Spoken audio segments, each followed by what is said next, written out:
Don't you think it's about time for a podcast that's more fulfilling? One that's about the vibrant exchange of ideas and perspectives that happens when we actually come together.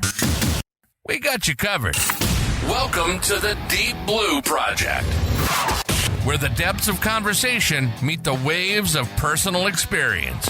This is a real, raw, and unscripted show about everything from leadership lessons to self-awareness, wellness, and the latest current events. We cover it all. We have a rotating cast of guests as we share our personal stories, insights, and opinions on the issues that matter most. Plus, we have a blast while doing it. The Deep Blue Project. It's not just a podcast, it's an experience. And now your host, Chris Workman.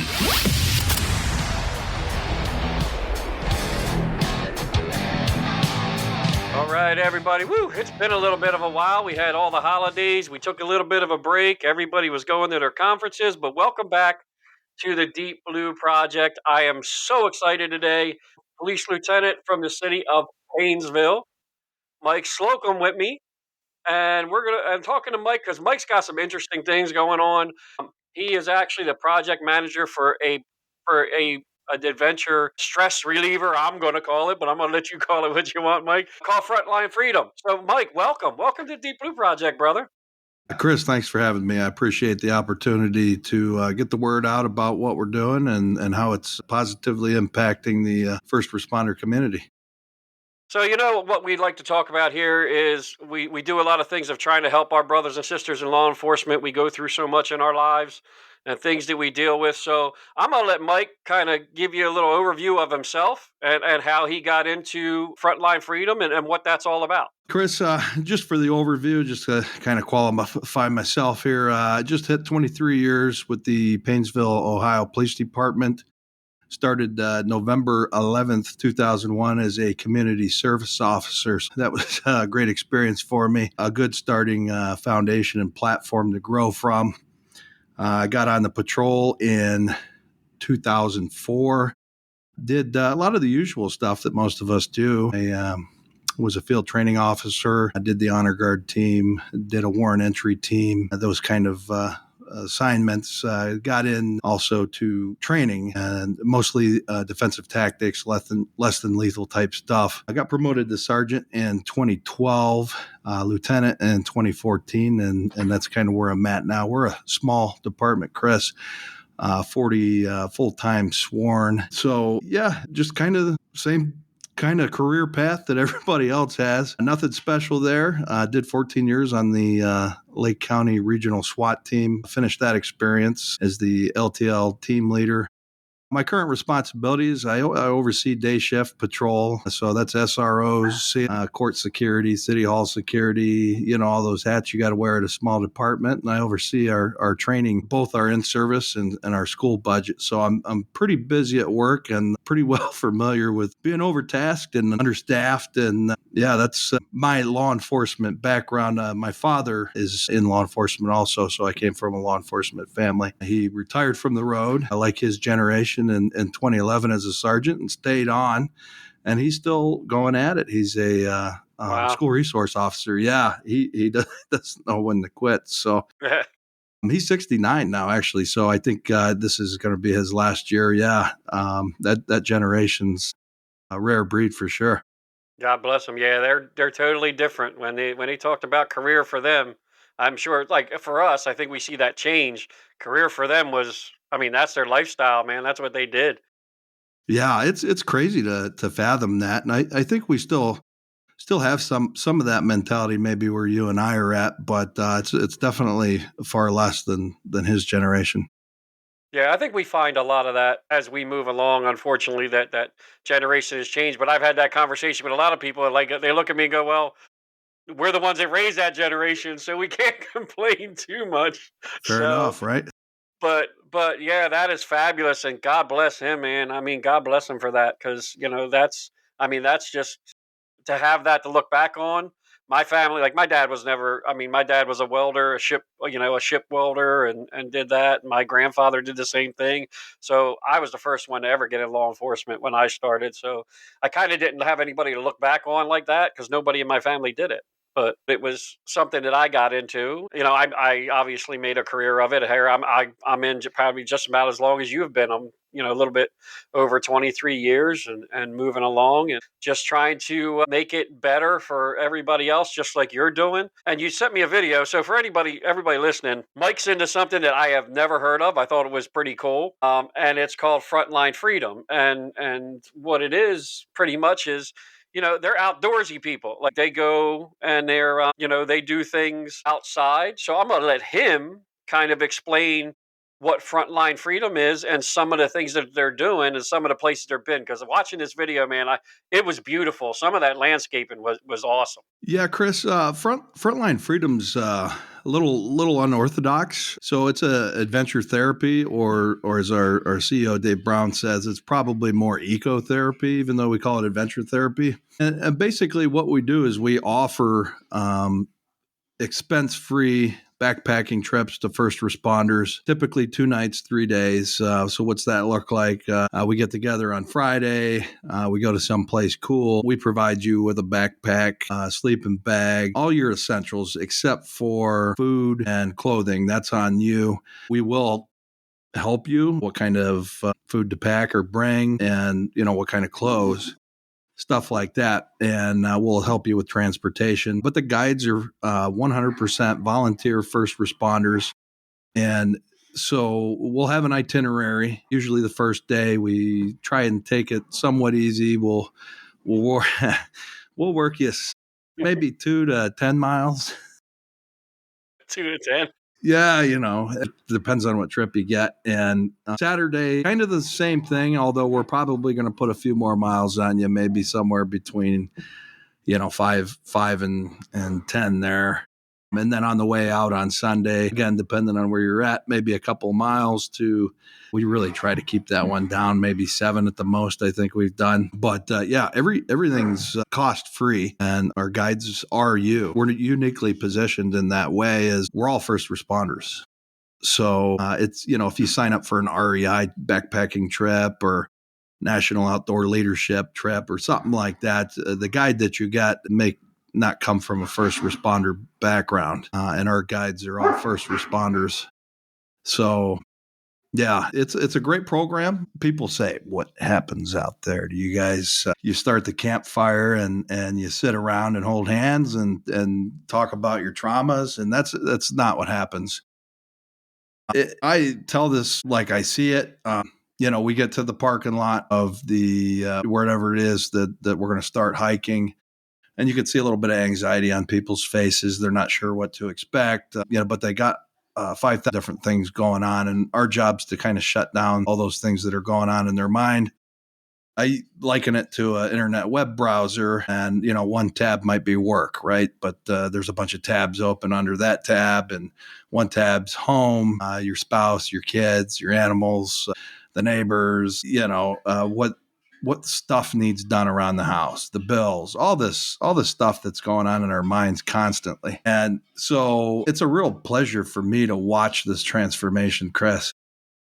We start on the trail and, all these tabs start shutting down. And why do they start shutting down? Because you got to focus on your steps. It's where we're taking you. It's not a paved park road. You got roots and rocks and grade elevation changes. There's snakes out there. There's bears out there. There's things that are making noise that you're Right. like, what is that? They're not used to that. Yeah. So, you can see the transformation. So a couple of miles in, you look at these guys and gals and they're smiling and that all those tabs were just shut down. And in most cases, the cell phones don't work. And if they're out, they're taking pictures of the mountains and things like that. But there's something to be said about living in the moment. When you're out there feeling the breeze on your face, hearing, the wind blow, the leaves in the trees, stillness. Okay. I'll use that word, stillness. And often in our world, we don't find stillness. The radio is always going off. The phone's always going off, the TV's on, you name it. We don't know how to relax, to reset, to reflect, to respond better to what's going on in our lives. And so basically what we do is we offer you the opportunity to reflect and respond. And it works nearly every time, Chris. There's no, like I said, the only program is getting you out there.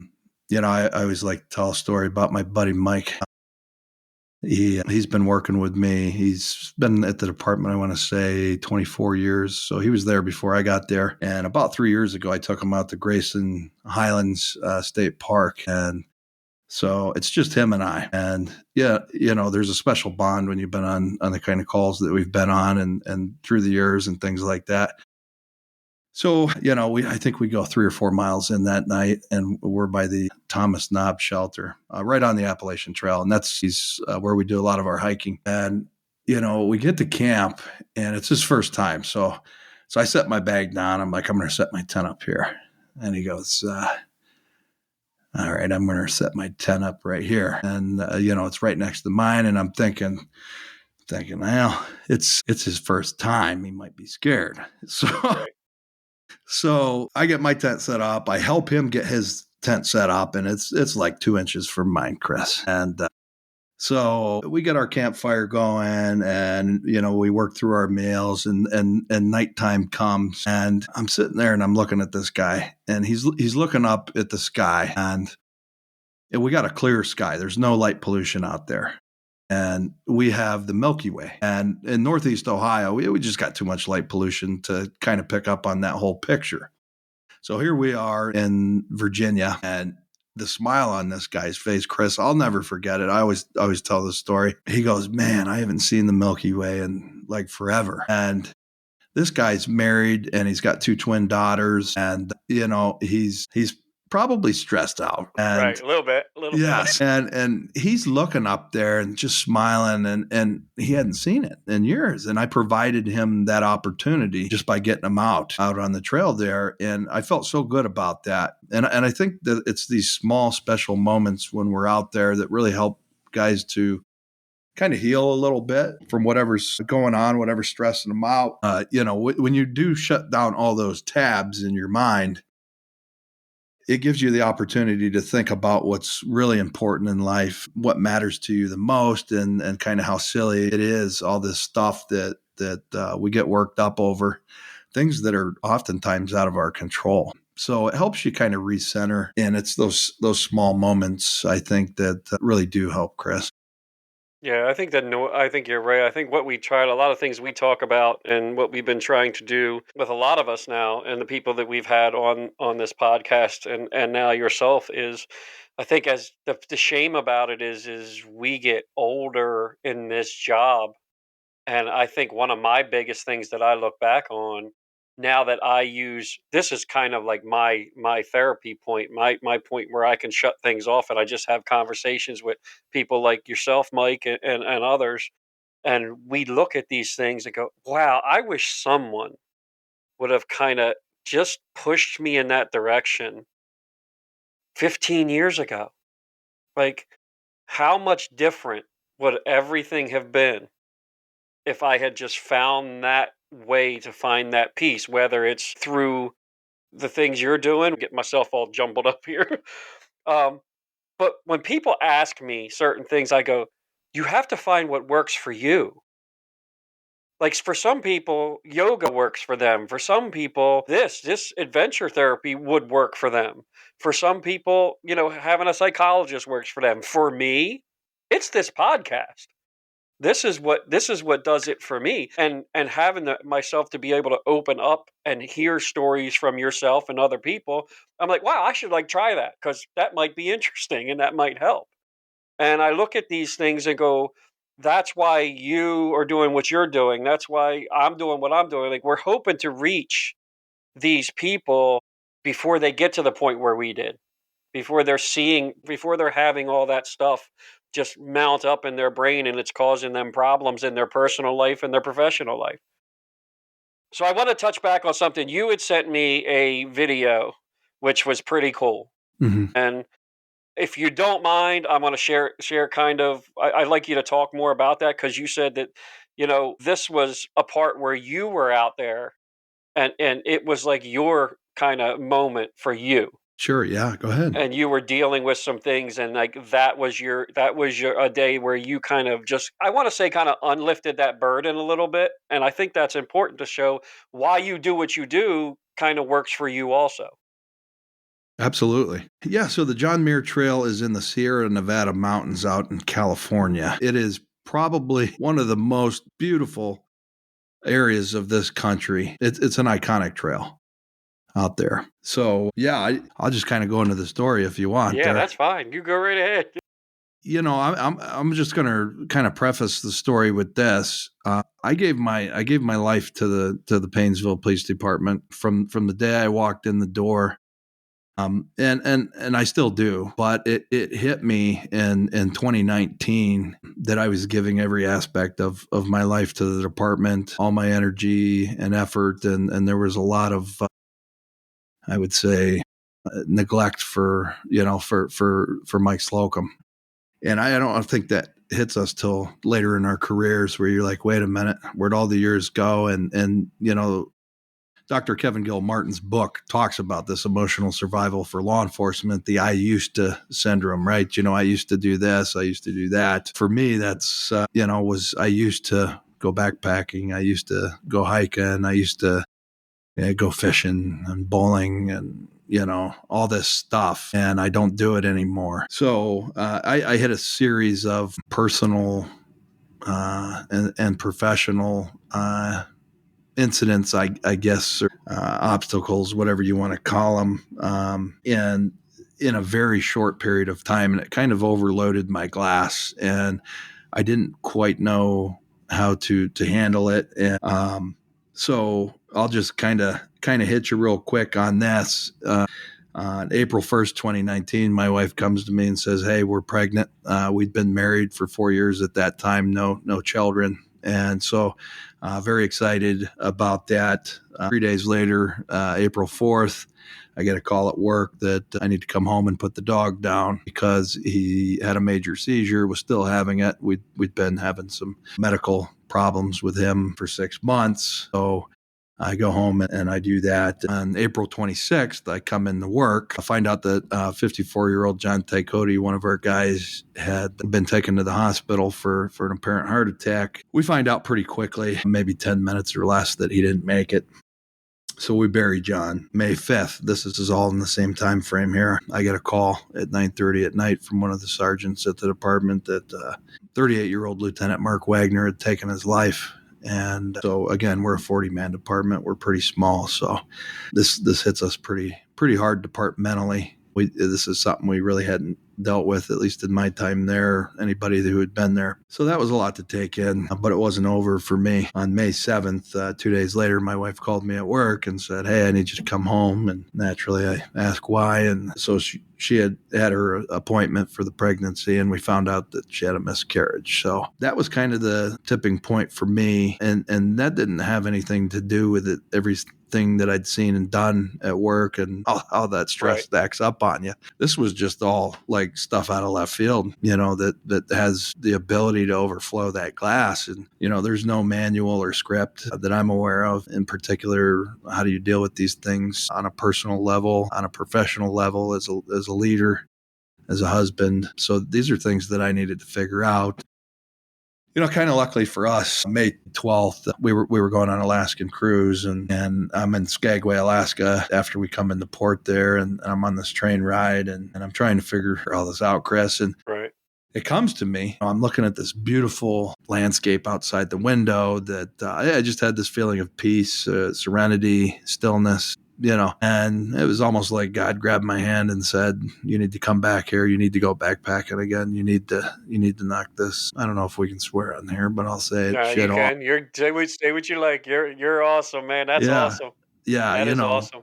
You need to start taking care of Mike Slocum so that you can be better for your family and as a leader and things like that. So it was that moment that I realized that this was going to be what I needed to do, and I started backpacking after that, and I found those moments of stillness and beauty in nature. I was able to shut down tabs. I was able to process how I was feeling about each loss that I had incurred, and how I was going to respond. I was able to make sense of it, so to speak, but that wasn't it for me, Chris. That wasn't in the cards. Yeah. We had more coming. So that was my 2019 there. And 2020, December 7th, I think the president said that day, I'll live in infamy. That was Pearl Harbor, right? Right. Well, we lost 44-year-old Russ Tuttle that day. One of our sergeants, he had a pulmonary embolism. And so that one hurt a lot. He was Young man. He was a couple of years older than me, and he was just a solid dude. And that wouldn't really hurt us. So, I kept backpacking, and it kept helping. And the next year, in September of 21, we lost Lieutenant Jerry Lynch at 5X. Of course, COVID was here. Right. So he went in for COVID, and they found some kind of in a scan, looked like he had pancreatic cancer, but they weren't able to go in, and he died. And so, oddly enough, December 7th of 2021, we lost 60-year-old Jay Sharp. He was a retired full-timer with us, but was a part-timer. And the guy was an athletic guy, always working out, in great shape. He had some kind of a stomach cancer or something. I don't know, but it took him out pretty quick. And so that was the same day Russie had died the year before. Right. So 2022's come rolling around. And so we're in January of 2022. And my 38-year-old cousin had taken his own life. So all this stuff's starting to pile up on me. I bet. Yeah, I know the answer for how I'm dealing with this, but man, the weight was heavy. It was really overbearing. And let these guys go. I was carrying them, every single one of them. Yeah. And so, I'm on this backpacking crusade, and so I booked this 16-night, 17-day, 144-mile hike. Wow. Chris, I'm not a small guy. I'm 260 pounds. And most of my work's done behind a desk these days. The backpacking thing is so cool on so many levels. You want to get out there, you want to get after it. I was an athlete in high school, football, track, always active. But again, I gave my life to the department, and you know how that goes. Yeah. Yeah. Through I think the year. sometimes we always end up in that kind of spot because we all just were brought up that way. And a lot of things take a back seat, unfortunately. But I think that's kind of seems like what we're talking about. But I want you to get back to this because I'm sitting here riveted by this story, even though I watched some of what you had sent me. So I want you to continue for our audience because this is very powerful story, very powerful. Yeah, so I booked this epic hike, and I know it's going to test me physically, it's going to test me mentally. I've never done anything like this before. And so I wanted to honor these guys and let them go.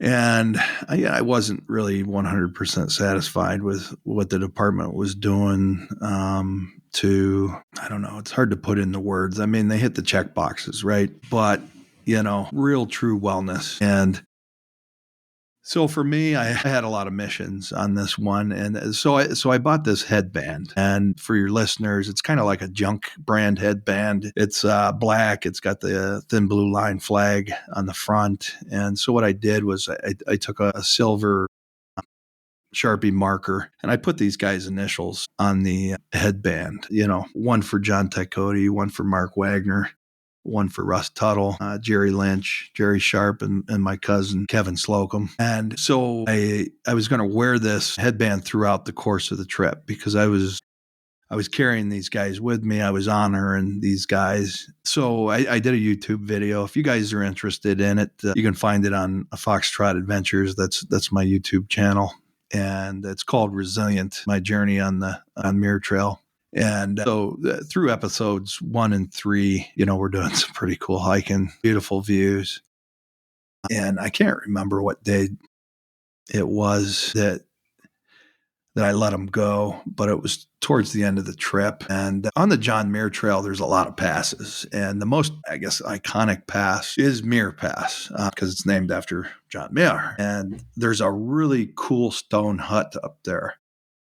And, I thought, what better place to let these guys go than up there on Muir Pass, and I'm going to leave them in that hut. So there's 9 of us together. We had hired Sierra Mountain Center to guide us. There was a male guide, Chris, and a female guide, Michelle. There of us guys, there was me and Travis. Travis, a fellow officer from a local PD, came out with me, and we met Ken out there from Colorado, and then we had the girls. So there was 4 of us guys and 5 girls. And these guys knew that I was honoring that we had lost some people, and I was honoring them, but didn't really get into any conversations about it too deep or anything. Same even with the guys, but kind of had worked it out that morning that before we went up to the Muir hut to the guys were going to leave camp an hour early. And I told Ken a little bit, and I told him this is Operation Mighty Wings. So Ken's, this guy's run, I don't know, 53, 54 marathons, 1 in each state plus. And Travis has run marathons, and Chris, our guide, he hiked the entire Appalachian Trail. So here I am, this 260 pound. Try to keep up with him, right? Mouth breather. So these guys knew I was doing something special that day, and so we break camp. We get our picture together and we break camp. And if you watch the video, you'll see the scenery's so beautiful. And these guys would not pass me. They would not pass me. And we had just gotten a food resupply the day before. So my pack was literally super heavy. But as I'm making my way up, Chris, the weight on my soul is really, really heavy. And the backpack's really heavy. And I'm doing my best to keep a strong pace. And I've told people this, and it sounds kind of weird, but as I'm processing this, because honestly, Chris, I'm really trying to say goodbye. And so I remember thinking to myself as I'm going up when it started getting really hard, that these guys were sitting in the hut and they were waiting for me. And I remember them kind of cheering me on. And Rusty in particular is like, good job, Mikey. Keep going, because he always called me Mikey. Good job. We'll see you up here when you get up here. And so finally this thing appears. And it is one of the most beautiful things I've seen structure wise. They did a really nice job on this thing. And so I get in there and the guys come in with me and we get a group picture of the guys before the gals get up there. And they leave me alone in there. I let them go. I told them goodbye. That's amazing, man. Yeah. That is so amazing. Yeah, it still gets me to this day. I can tell for those guys who can't see it, like this is the kind of thing, like I can just see it on your face, and I'm sure everybody listening can feel it because it's just coming out so authentic from you, and the way it's just like you're doing it all over again. Just kind of you're feeling that weight lift. You didn't forget them. You still have them with you.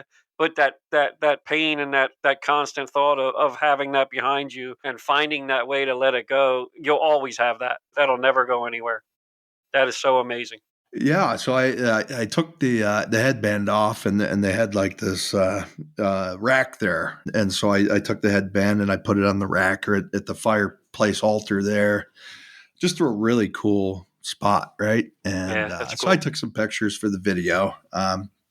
To show that I left it there. And so cool. Yeah. No, I will tell you this. Immediately, as we began to descend, that weight was lifted. It really was gone. I felt so much lighter. The pack was no, but I felt it was lighter. The burden on my soul was lighter. And I got to be honest with you, Chris, to this day, I just relived it again, but to this day, I really don't look back, and I let it go. I really did.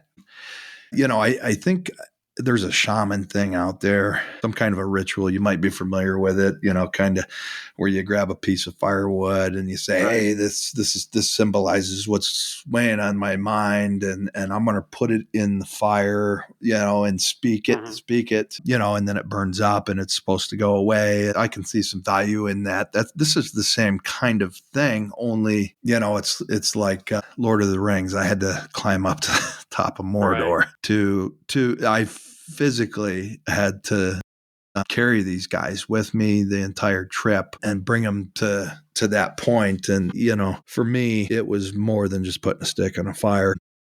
That physical exertion. And that's the great thing about backpacking. When you get back to the parking lot, the feeling that you have, Chris, they're probably like a marathoner or something that finishes. Yeah, they're exhausted, but man, the sense of pride, accomplishment, you really feel good about it. And I really feel like I earned the right to say goodbye to these guys. And I feel like I left them in a really cool spot. But like you said, that doesn't mean that they're always remembered. And part of the reason that I tell this story, that I did the video, was because they're not forgotten. And I tell it because I think, like you said, we have people come in and nobody tells them this on day one, like that, like, how do you survive? These things are going to happen in your career and in your life. How do you survive them? So, this helped me to survive it.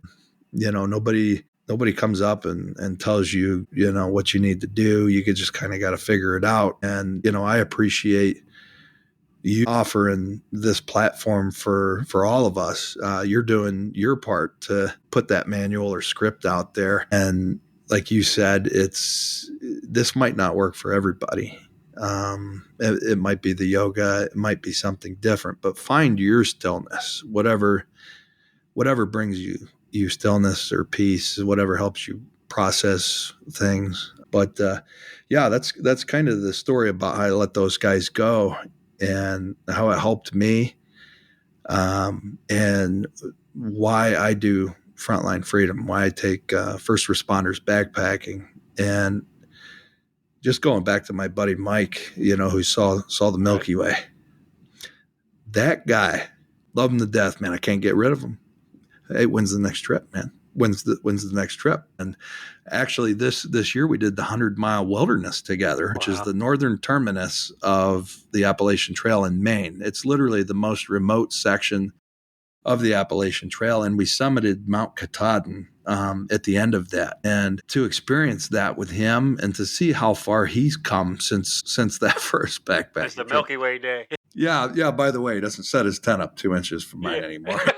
You got to kind of separate a little bit. Chris, the day of our first resupply on the trail there, we get into camp early that day. This was on 100-mile wilderness, and I'm just bushwhacked. I'm like, hey, man, I'm going to go lay in the tent give me a half hour or something. He's like, yeah, I'm going to lay down too. Next thing I know, this guy's up 10 minutes later, Chris, and he's in the river. And he's splashing around in there, and he's like, hey, get out of there, get some video of this. You need some content. And I'm like, that's awesome. This is how happy this guy is. Yeah, that's fantastic. But he's not the only one, so right. It works.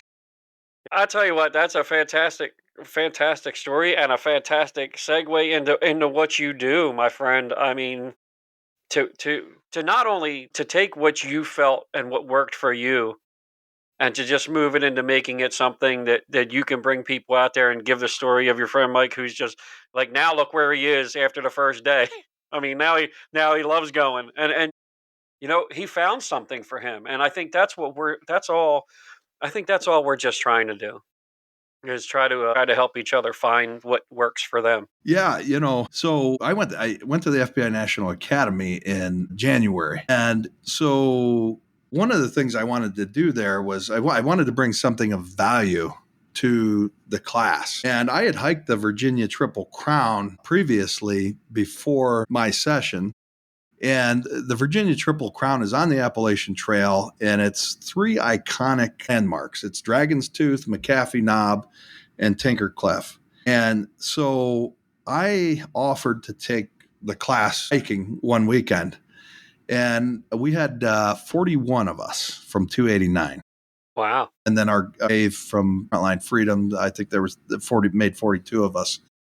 And that was so well received that word got back to the unit chief at the NA about that. And a part of their program there is huge, is wellness. I mean, they're focused on your physical and mental wellness, of course, the academics, and then the social networking part. That's kind of their thing. But this fits in so well with that. And so I bring this up because we just finished, not this weekend, but the weekend before, we had 80 hikers from session 292 come out with us.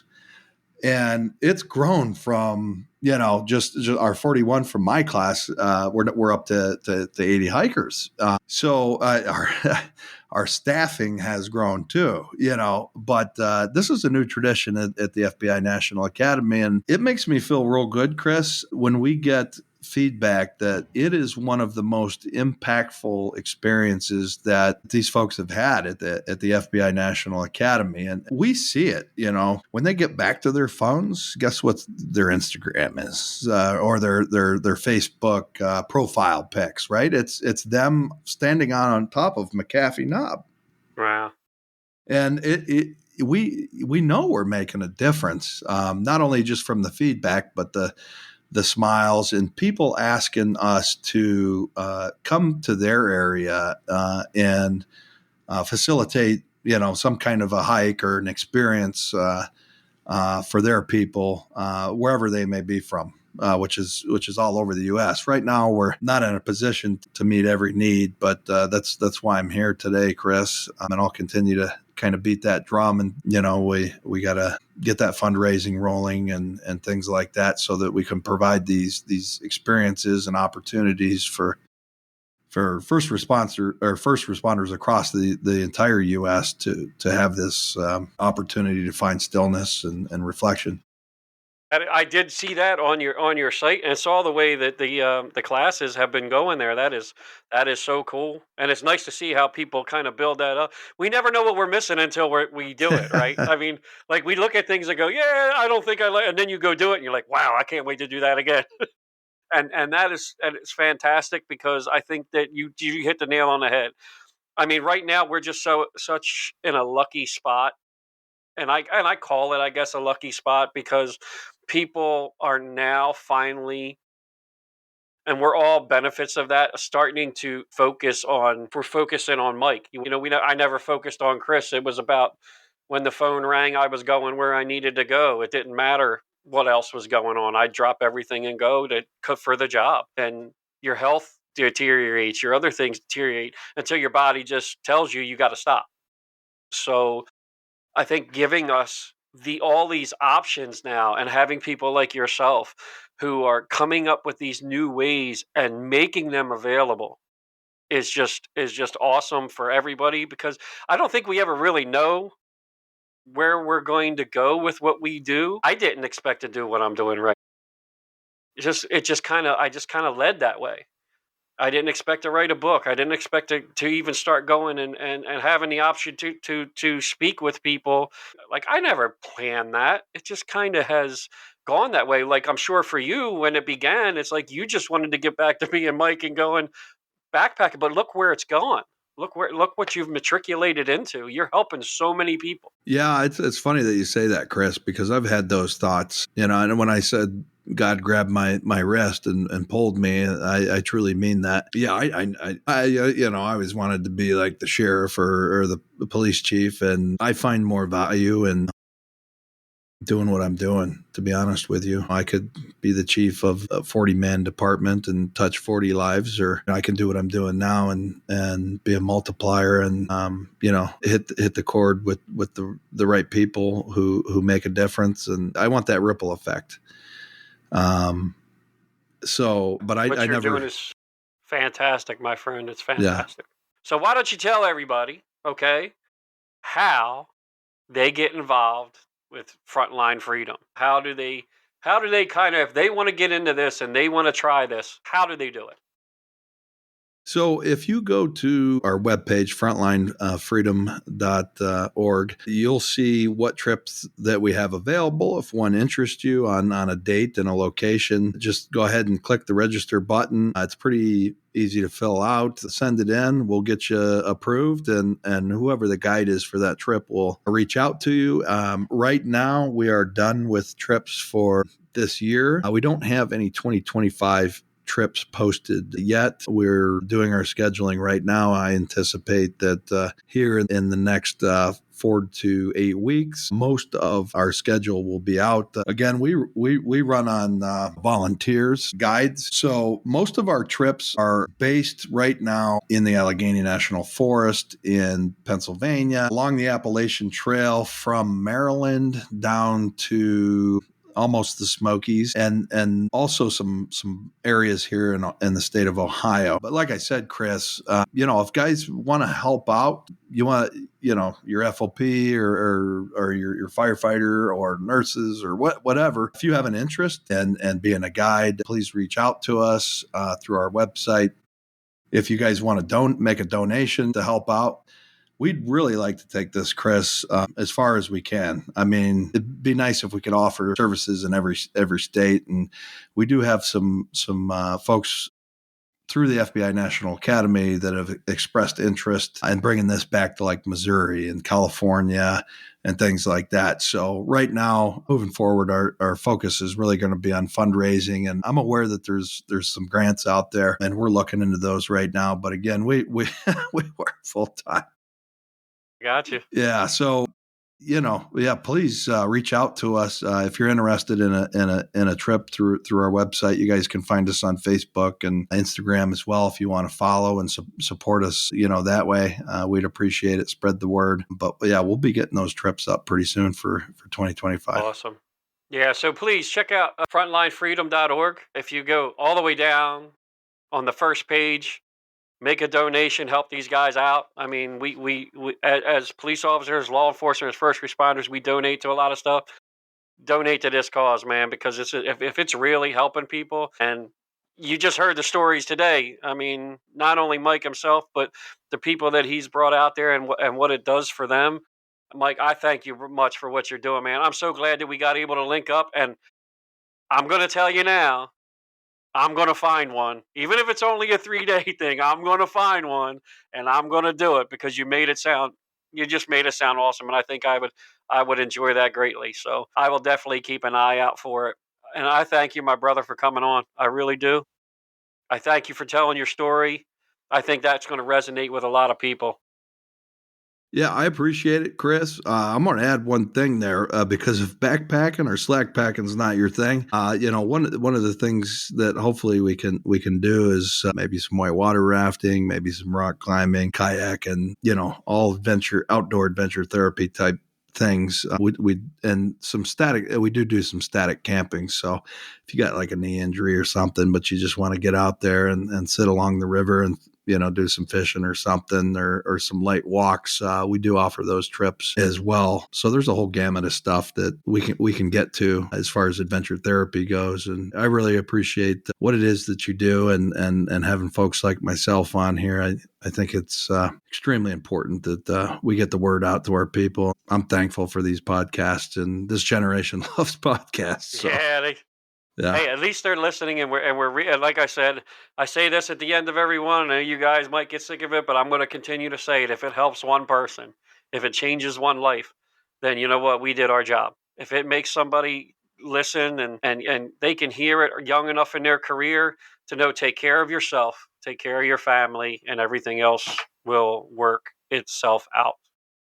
You can enjoy the job, and you can be part of your career and grow. But you do it better if you take care of yourself. Also, I just want to say I'm going to put it out there. That Frontline Freedom also has a podcast. I think right now they have like 37 episodes. I've listened to a couple. They're awesome. Go back on there, find them, listen to the podcast. They have some great content also. If you find something that helps you, if it's this, great. If it's Frontline Freedom's podcast, great. Whatever it is, find something that works for you and take care of yourself. Mike, thanks again, my friend. I appreciate you being on, and you stay safe, and we're going to talk again soon, definitely. Yes, sir. Thank you. All right. You've been listening to the Deep Blue Project.